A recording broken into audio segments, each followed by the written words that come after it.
Tonight is Raw. Triple X, 30 years of Monday Night Raw. And they're building this up like a big one. And then right around the corner from that is the Royal Rumble. Royal Rumble, honestly, when it comes to wrestling, is kind of the second biggest wrestling event of the year, right behind WrestleMania. Because of the fact that, since 1993... well, if you really trace it down to it, the main event of WrestleMania has kind of been traced all the way down to 91 when Hogan won and then went on to WrestleMania to face Slaughter. But it wasn't really just like cut out, this is the way that it's going to be. And then, of course, 92 was for the championship. And then Flair ended up fighting. It was kind of like he was going to fight the winner of the Rumble. Though, well, I guess he was the winner, but the follow-up, we had Sid and Hogan, fighting each other because they couldn't agree on what was going on there. The fact that Flair had to fight Macho Man, and then, of course, Yoko won here in Arco Arena, and that's where he went on to WrestleMania 9 to face Bret Hart, where he went on to win the championship. And then, of course, WrestleMania 10 was Brett and Luger. They set up like the little tournament deal, and all she wrote from there. But every year we've kind of been counting down like the days to WrestleMania, and it all starts here at the Royal Rumble. If you're watching Monday Night Raw and SmackDown, definitely the biggest thing happening around now is the return of Cody Rhodes. Cody's going to be coming back at the Royal Rumble. With Raw 30 being a big deal, and it's only, on the week of the Rumble, with the Rumble being Saturday, you wonder why they didn't have Cody come do kind of like a Triple H entrance like he did when he came back in 2000 and is that 2001 or 2000?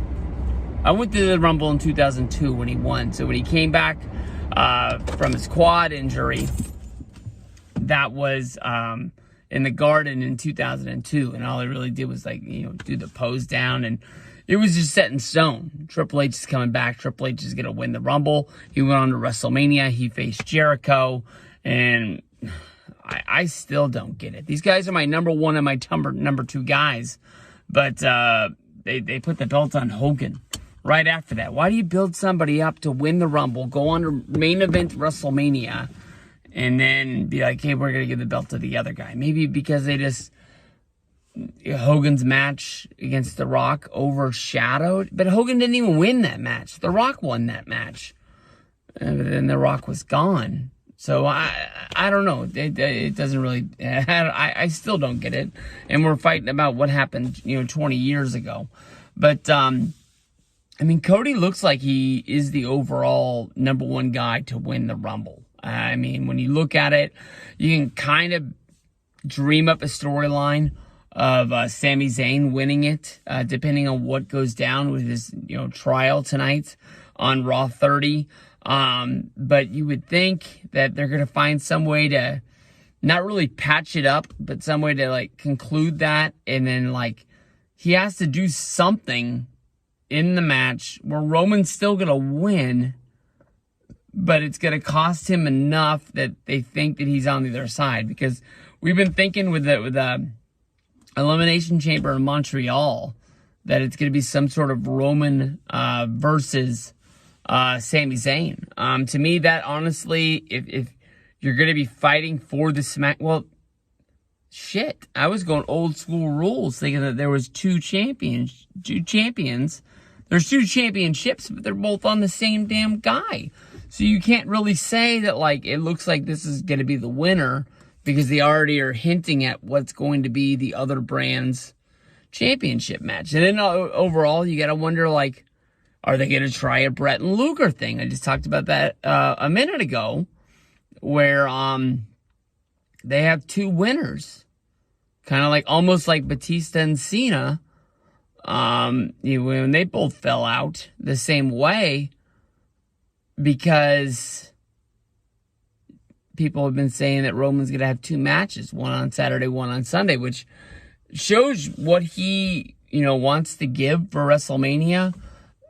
But it doesn't really pay back his Like, why would they let him take a back seat and work less days, but then when it comes to it, say, hey, I need you to work 2 WrestleMania main events on back-to-back nights? That's kind of crazy. And I guess we've been thinking The Rock was going to show up.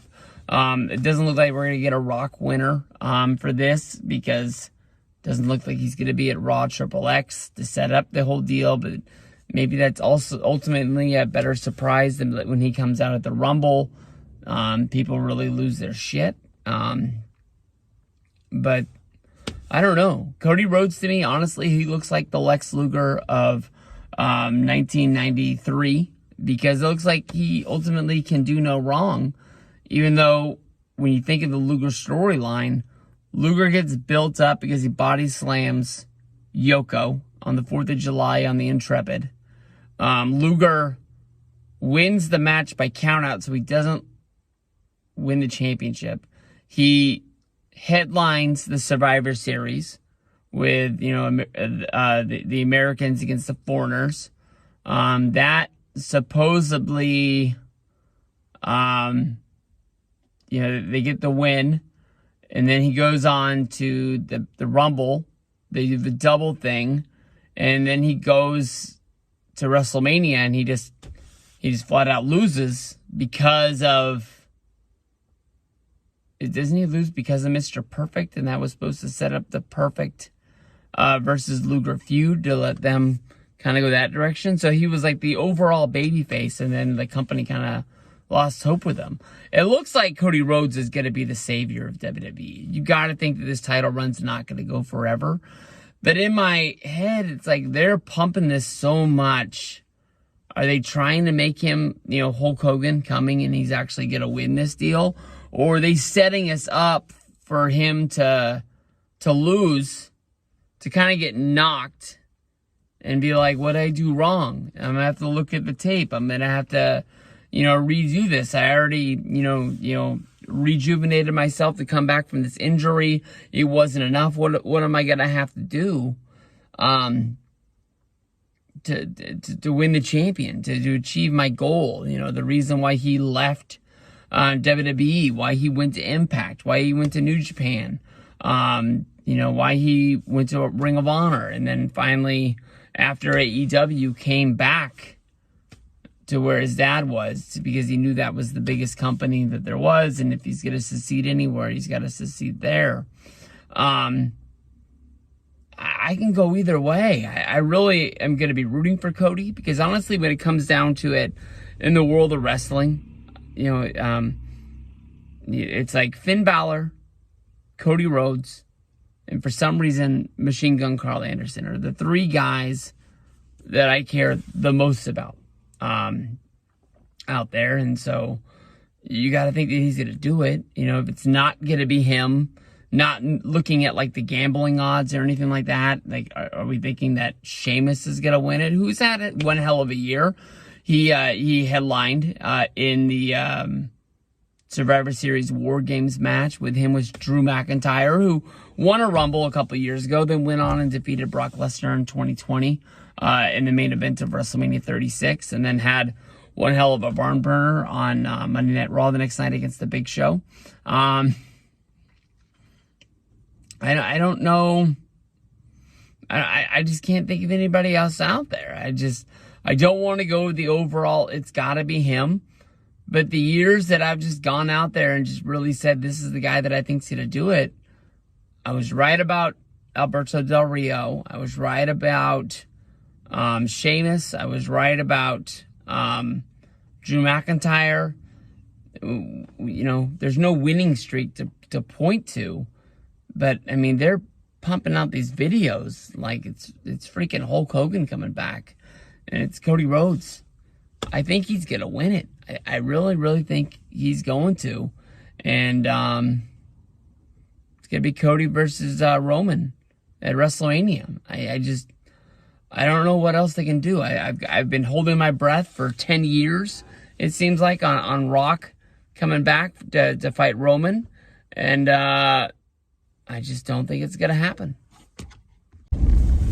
Hey, What is up, everybody? This is Stevie Breach coming to you here today. We are driving home from work. I'm making a response video to a topic that I heard discussed on the Dan Le Batard podcast today, and I don't really know where we're going because as of right now, this video is mostly going to be about The Rock.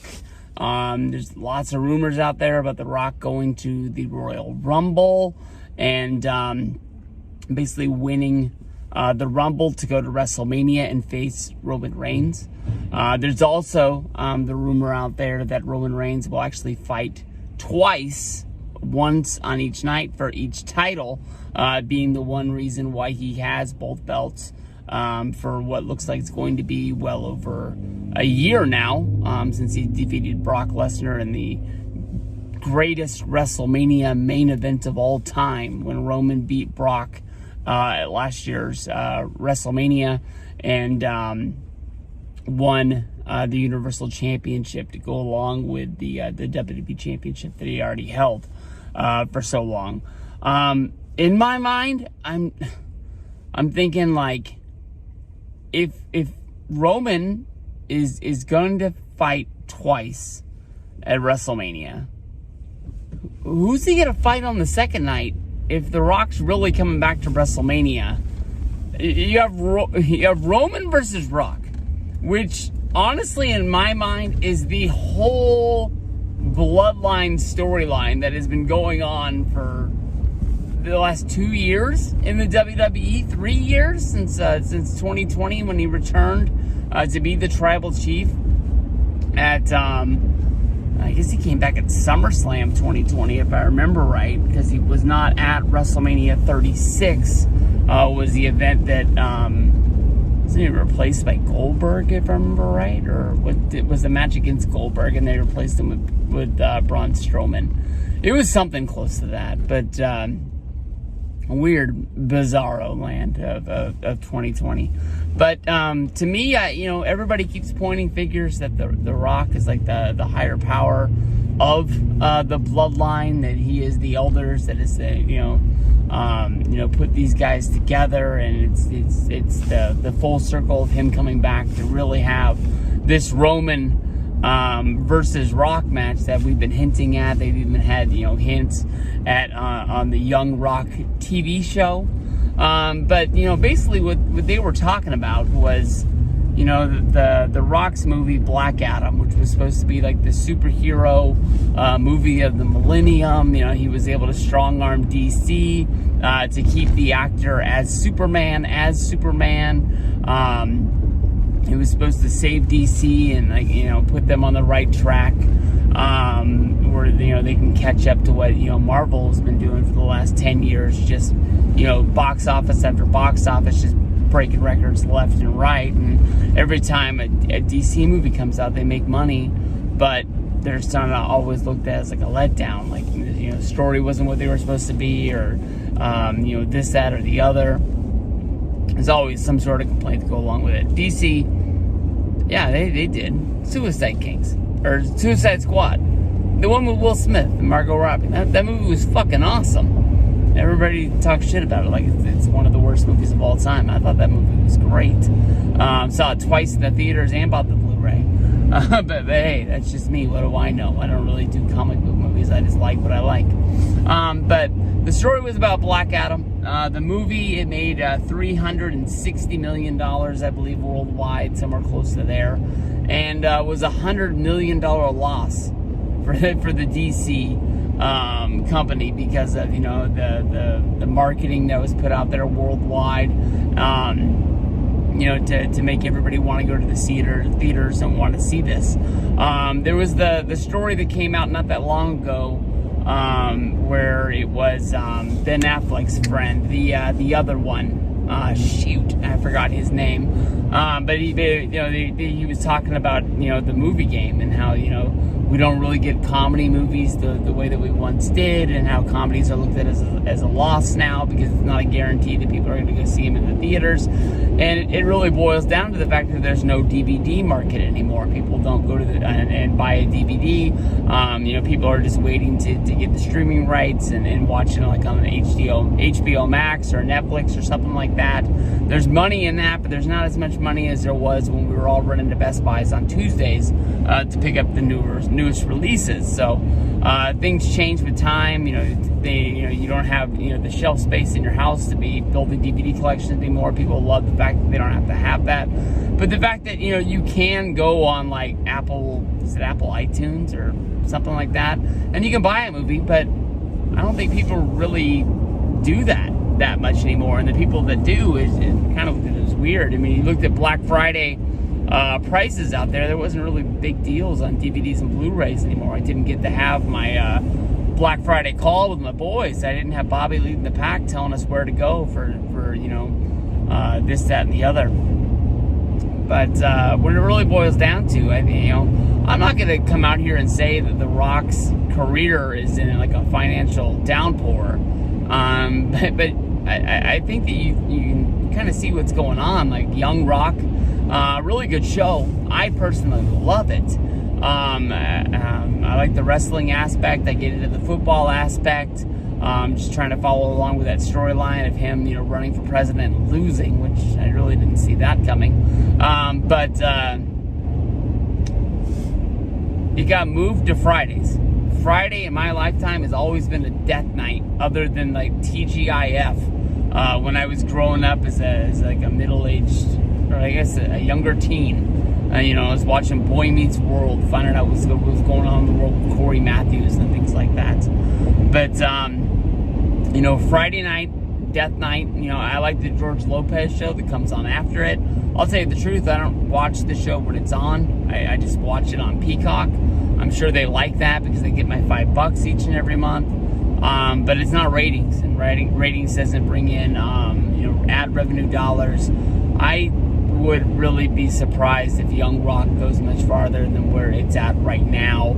I don't know where the numbers are with it in the George Lopez show, but my guess is that it's not breaking numbers. It's not breaking records, bringing people to NBC, and I think that they're going to pull the plug on this at the end of the season. That's just my mind. I don't have any facts to it. I just know Friday night, death night.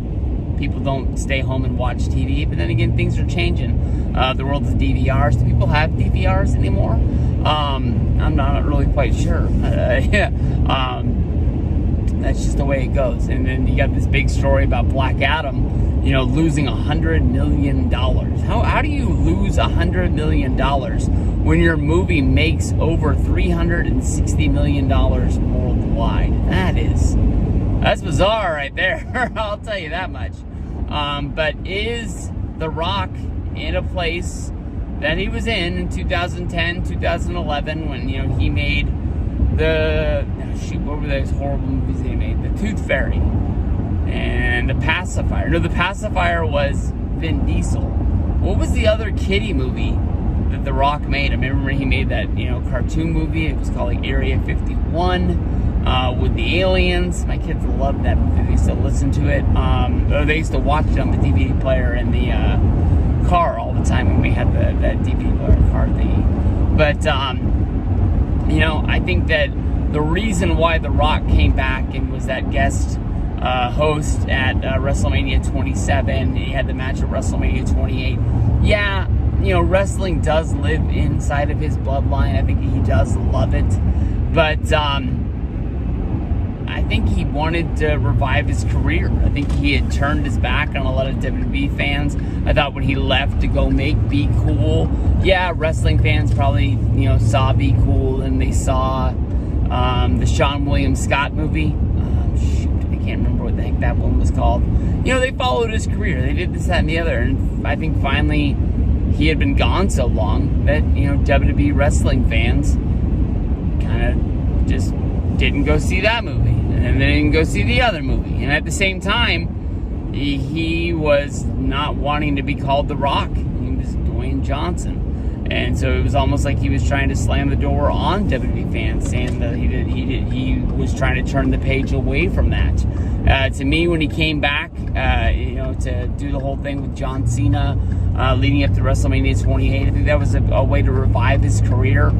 During that time is when he joined the Fast and the Furious. He did Fast 5, Fast 6, and those have just shattered records every time they come out. That's another movie. People say those suck. I love those movies. I'll go see Fast and Furious 69. I don't care what the hell the plot is. Just bring them on. One a year, though. Just keep them coming. You don't need to be working on these like they're works of art or anything. Like, just pump something out fast, and I'll be there to see it. But The Rock, I want to see it more than anything else. But I think The Rock he comes back, he wins the Rumble. He wants to prove that he's the leader of the bloodline, and it's Roman versus Rock. I think it points a lot of fingers to The Rock, like, oh, look, there he is, he's one of us still. It's been a while since we've seen him do anything in wrestling, you know, especially if you're just not counting him showing up at like a reunion show and being like, hey, I'm here, I used to do this, I don't do it anymore, but I used to. You know, to be able to show that he's going to do it. And I think when he does something, I think he's going to give you everything he's got. And I think it's going to be one of the best matches that he can give you, you know, minus, you know, him. What was the injury he got at WrestleMania 29 in the Cena match? I think he tore something in his, like, I don't know what that muscle's called. I think he in his six pack, whatever the heck those things are called. Like, I think he tore it somewhere right there, and you know that kind of fucked up, you know, what he was doing for Hercules. I think that's why he had to kind of put wrestling on the side until he knew that he was gonna have enough time if he got himself injured in a match to be able to. You know, return to work without putting people who are in the film industry, other actors, the guys who hold the cameras, guys who run craft services. You know, he didn't want to put those people out of work. I'm sure he felt really bad, and that's why he worked through the injury to make Hercules. Yeah, and you guys let me know. What do you guys think? I think it's possible, but I think if you do that, it's got to be Rock versus Roman one night. Be the main event of Sunday. You got the rumor out there, maybe Stone Cold Steve Austin doing something, this, that, or the other. But, you know, having like Brock versus Rock Saturday, coming back with Roman versus Rock, you're not going to be able to like be pumping that match up enough. Pump that match like it's the biggest WrestleMania main event of all time. Something stupid like that. Just do one. Roman's a great entertainer. I'm not trying to tell you that I don't want to see him twice. I'm just trying to say that if you want that match to be big, you're not going to want him to do the Seth Rollins treatment where he had to wrestle Cena and then he had to wrestle Sting. Just do freaking Sting, because that's the match that people wanted to see.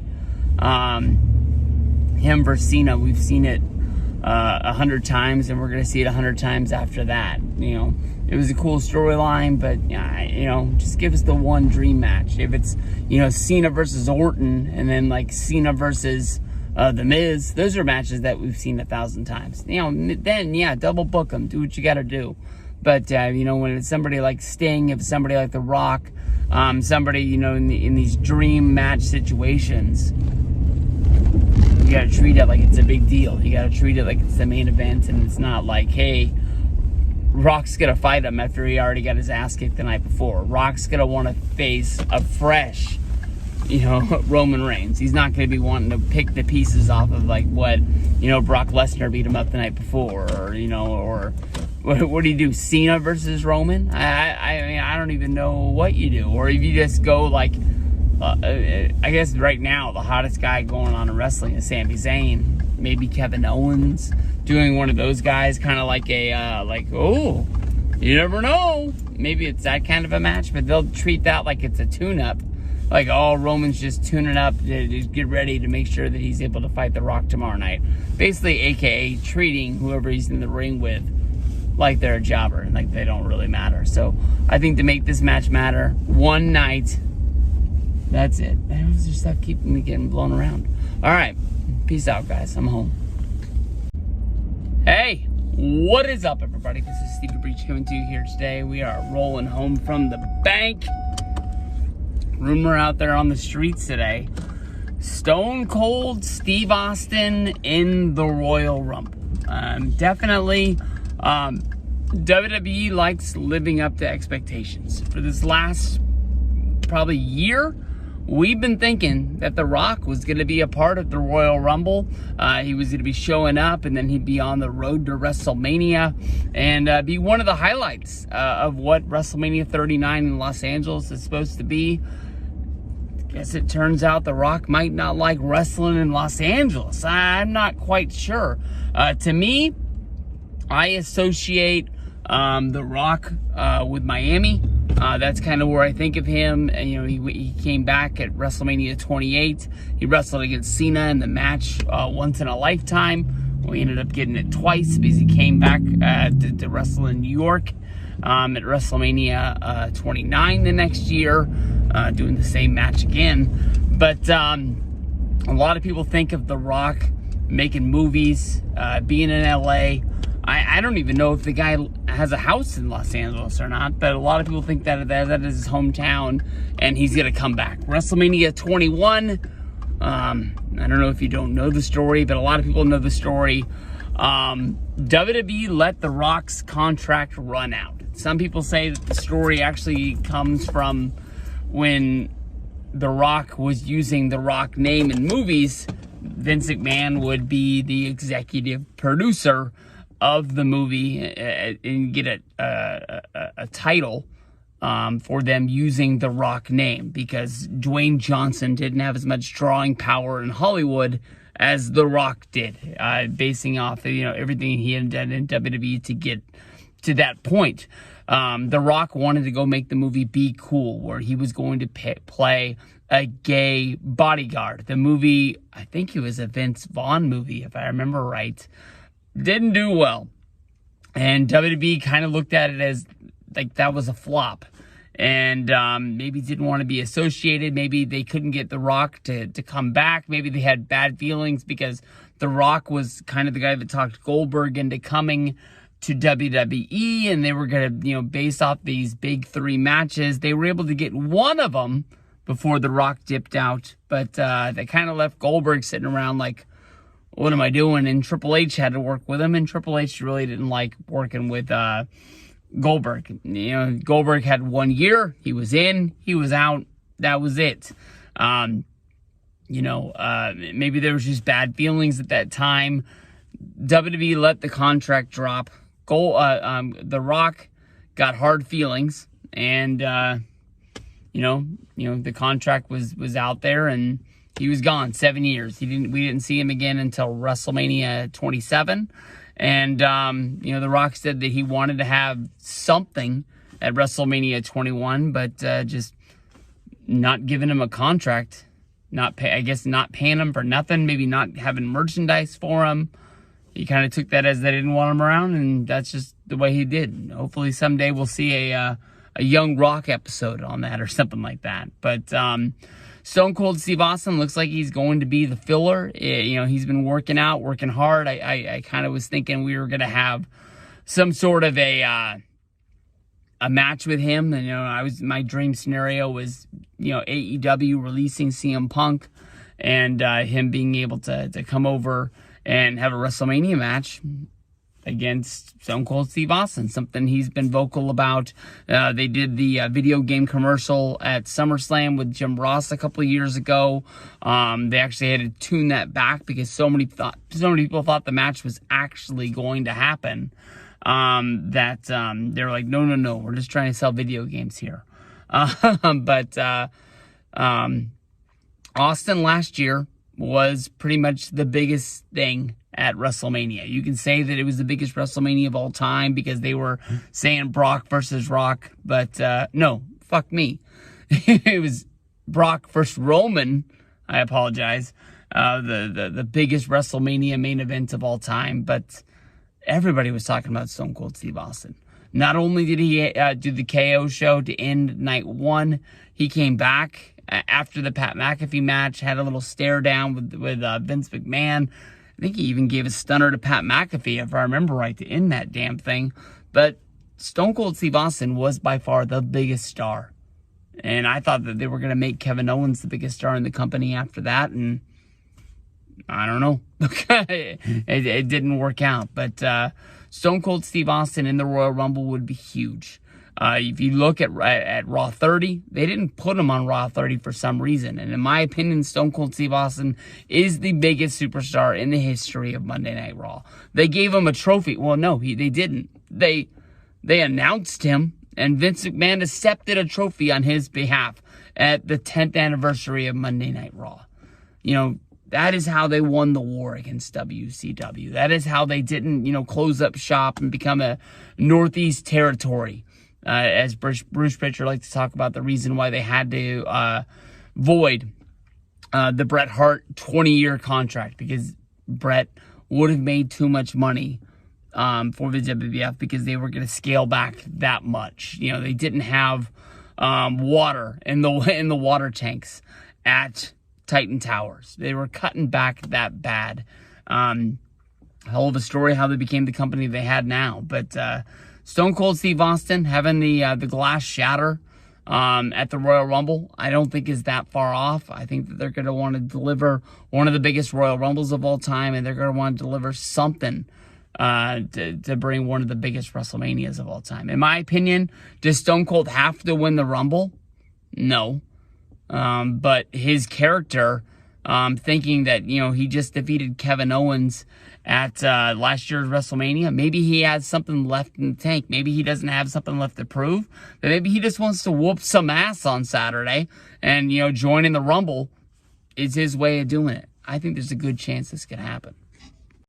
Hey, what is up, everybody? This is Stevie Breach coming to you here today as we are counting down the days until the Royal Rumble of 2023. One of my favorite things to do when it comes to the Royal Rumble is always kind of make these videos hyping up who I think the surprise entrants might be that show up. This is a big one, honestly, in my mind. He's been one of the biggest surprises in a past Rumble before, showing up number 30 and winning the whole deal. And I know you think I'm crazy, but for as many people thinking that they think The Rock's going to show up out there, I think there's just as big of chance as John Cena being a part of WWE's Royal Rumble 2023. I don't think that he's going to be the guy to go and win it, but a lot of people are thinking that it's going to be a part of WrestleMania 39, maybe having a match going after the United States Championship or something like that. And I think that there's just as good a chance of him showing up on Saturday in the Royal Rumble. He doesn't have to be in there for all that long. We just saw him show up and do that SmackDown main event of him and Kevin Owens going up against the Bloodline. That was a big deal because honestly, John Cena and Kevin Owens really hadn't seen the light of day in their historic rivalry in WWE. Of course, everybody knows that Kevin Owens debuted by coming out and attacking John Cena. They had 3 real big matches that put Kevin Owens on the map and got him ready for the main roster, as well as getting him ready to win the championship very soon after debuting on the main roster. Then we also know the kind of storyline that Kevin Owens has as of him not being a real good friend, him turning on Chris Jericho, on Sami Zayn. Pretty much anybody that's got close to Kevin Owens, he has turned around and sort of, bit their arm. Cena and Owens ended up getting the win. We didn't see a whole bunch from Cena there. I don't know if they brought Cena in just for the fact of Cena was saying that he hadn't had a match in WWE in the year of 2022, and he wanted to keep his 20-year streak running. I don't really think it's that important to Cena if he has one match or if he has 100 matches, if the match was in 2022, if it was in 2021, if it was in 2023. I think it was just to keep him fresh in our minds, if that's, to bring him back for Austin Theory, who they've had some, back and forth with on Twitter. Or maybe it is to bring him in at the Royal Rumble to be a big surprise. Lots of big names being thrown out there. It doesn't look like the Rock match is going to happen with him and Roman Reigns that we've been looking for a long time. So they got to be hitting the panic button, wondering who is going to be the one to go out there and main event WrestleMania. So if anybody could come save the day, John Cena, your cover boy for the video game, could be that guy. Raw's coming on, so I gotta go. Peace out. Hey, what is up, everybody? This is Steve Breach coming to you here today as we are counting down into the WWE's Royal Rumble 2023. I know there's always a lot of big surprises on the way to the Royal Rumble, but a lot of returning legends and names you haven't seen in so long. Sometimes they're comedy spots. Sometimes it's guys coming back for that one last run in WWE. But I'm thinking that honestly, we're going to see some people out of NXT. Probably, in the Rumble, Adam Cole, Ty Dillinger, got shots, when they were in NXT, and that it wasn't really a part of their main roster debut.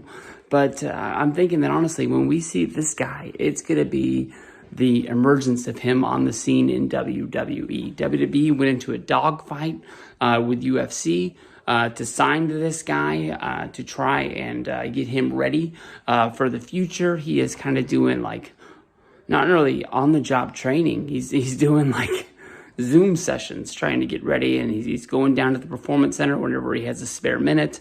But Gable Stevenson, your Olympic hero, your next Kurt Angle, he's been signed to WWE for probably about 2 years now. And he's been working with coaches trying to get ready to wrestle.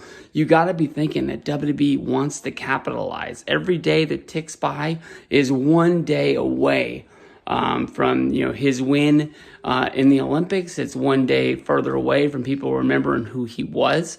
We've seen him in WWE, I believe, 3 times.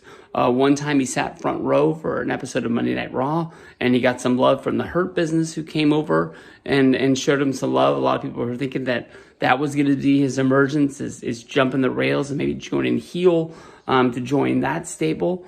We saw him during the Kurt Angle edition of Monday Night Raw, with him shooting the milk truck and just kind of cheering on Kurt, kind of getting the rub of being an Olympic hero. We got to see this guy sooner than later. I'm not looking for this guy to come in and win this thing, but we got to see this guy come in, spend some time in that Rumble, get used to seeing him in a WWE ring, because I'm thinking that when they signed him, they didn't want him to be like the Mark Henry of 1996, I guess you can say, when he was running around with the Nation and things like that. I'm thinking that they want to get him ready to the point when he debuts and he's on the main roster. He's like the Mark Henry of WrestleMania 22, where he is a guy going up against Undertaker. You might not know it if you weren't watching wrestling at the time. People thought that Henry had a chance to beat The Undertaker at WrestleMania that year. That's how big they built that dude up on SmackDown at that time. So we'll see what's going down. Peace out, everybody. Hey, what is up, everybody? This is Steve Breach coming to you here today as we are looking at the last dwindling minutes before the WWE's Royal Rumble. We are only a night away. We are at Royal Rumble Eve for 2023. And we have a lot of participants named. Of course, there's always going to be a few surprises here and there along the way. But WWE just put out a big one. And I honestly was hoping that he wasn't going to be in there. I already put up a video declaring that I thought, just like everybody else in the world, that Cody Rhodes was going to win the 2023 Royal Rumble. But WWE just sent it out. Brock Lesnar declared for the Royal Rumble. Definitely, you got to be looking for him to have some sort of a big spot with Bobby Lashley. They've been having a feud going back and forth. With Brock, I don't really know what started this feud. I think that people asked for this match for so long, so they're finally finding a way to put a real feud between these two guys, because of, one was in UFC, one was in Bellator for all that time. But I don't know, man. Anytime Brock Lesnar is in a match like this, anytime that he's in the Royal Rumble, I know he's already won it, but man, Drew McIntyre kicked him over the ropes when Drew won, and then he went on to WrestleMania to win it. But who's going to be out there that can defeat the Beast? I mean, it's one thing to build up Cody to get him, ready to go to WrestleMania, ready to have a match against Roman Reigns.